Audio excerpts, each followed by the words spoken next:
I tried to film this video and I had to stop because Beyonce announced that she was pregnant with twins. Hi Arrows, I'm Kashawn and you are watching The Book Archer. So it is February 1st. I knew I was going to be off today and I was going to have time to film.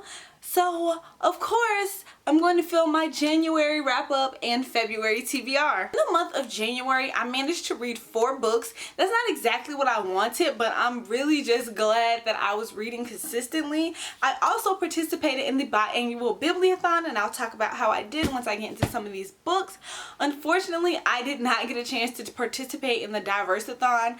I was just way too busy that week. Although I feel like my reading this month was pretty diverse, so I'm happy about that. First book that I read this month was Eragon. This book was recommended to me by my boyfriend. This is his favorite series and he's been wanting me to read these for the longest. Eragon is like a classical type of fantasy. It's a newer book. It came out I think in the late 90s or early 2000s and it has a movie for the first book, but this is your typical type of fantasy, heavily influenced by like the worlds of like Lord of the Rings, and all of the mythical creatures that are featured in Lord of the Rings are also in this book. You have dragons and dwarves and elves and humans and all of that good stuff. It's its own complete story. I would probably give it a 3.75 stars. This was definitely one of those books that laid the groundwork for the later on series. It follows this main character who's named Aragon and he finds a dragon egg. That opens up his world to all of this stuff that he didn't know was going on. It's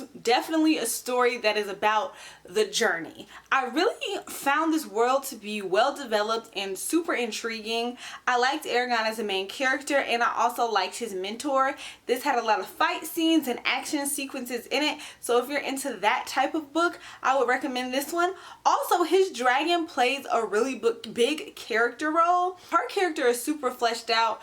You get to see also they have shapeshifters and you get to see a lot of different environments. I plan on reading the other 3 books in the series before the year ends, and then once I read the whole series, I will be doing a series review. The next book that I read this month, if you guys don't already know, is The Hate U Give by Angie Thomas. This book comes out at the end of February. I received the arc of this book and I read it and reviewed it.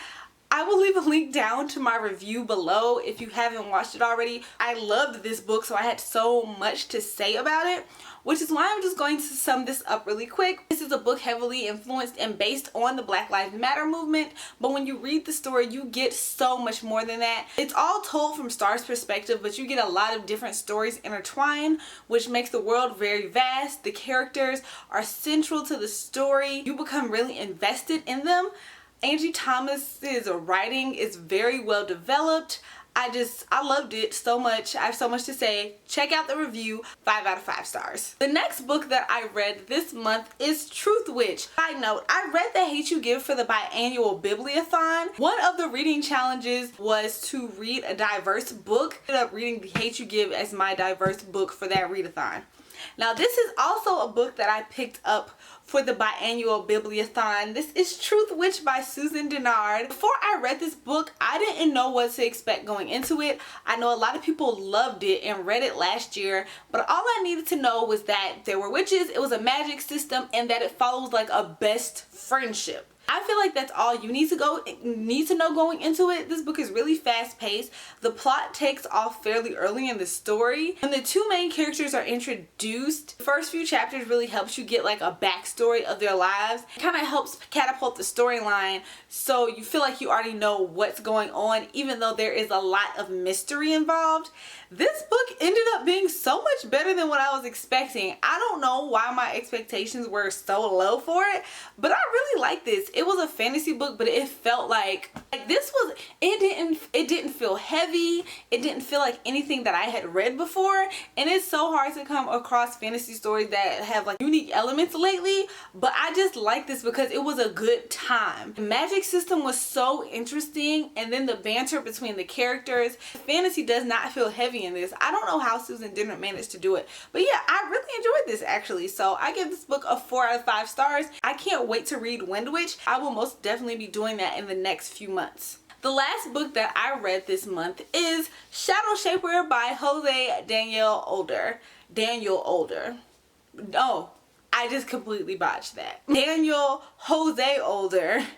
I'm a huge fan of Daniel Jose Older as a person. I follow him on Twitter. I've seen him at panels. I like everything that he stands for. So I really wanted to read this book to see what I thought of it. Shadowshaper takes place in Brooklyn, New York. It follows this main character of Sierra. She is Puerto Rican. Her family is involved with this Shadowshaper world, which when you read the book, you learn exactly what that is, but it has a lot to do with creativity and being artistic, as well as like the spirit realm. This is like a paranormal action book. I really enjoyed the characters. I like the idea of the story. However, where this book fell flat for me was I felt like it was underdeveloped.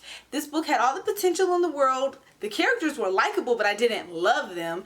And the world just didn't seem fleshed out enough for me. When I read this, it reminded me of like when I'm beta reading a novel that someone is developing and working on, but they haven't finished their book yet. That's kind of what this felt like. It felt like a draft of a book that was going to be amazing, but the skeleton or the outline, but it didn't really have the meat, the depth that creates a story that stays with you for a long time. However, I will continue to read this series. I know the second book is supposed to come out in September, so I'm hoping that he's had the time to develop his writing a little bit more because I'm interested in the story, and hopefully book 2 is better than this one, but I would give this one a 3 out of 5 stars. As far as my February TBR is fairly short because I'm just in one of my moods to read whatever I feel like reading.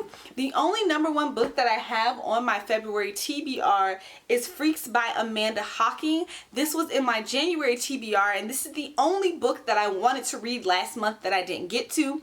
This is a new release that just came out, and I got an art copy at Y'all Fest, so I for sure will be reading this and reviewing this. I've read 6 other books by Amanda Hocking, but this will be my first time reading a standalone novel for her, so this is probably the next thing that I'm gonna read. Also, I really want to read the March graphic novels by John Lewis, the one that everyone are reading and everyone is talking about right now. That is a perfect read to read this month for Black History Month, and I just cannot wait to get my hands on those. They've been kind of sold out everywhere. You know, in light of certain things, they've been sold out everywhere, but I cannot wait to get my hands on those graphic novels. And anything else, I'm just gonna play it by ear. What did you guys read in January, and what were you loving? What are you guys reading in February? Let's talk about books in the comment section below. You guys leave the best freaking comments. I love you all. Don't forget to follow me on Twitter, Snapchat, and Instagram at theBookArcher. And once again, thank you for watching this video. I'll see you guys next time.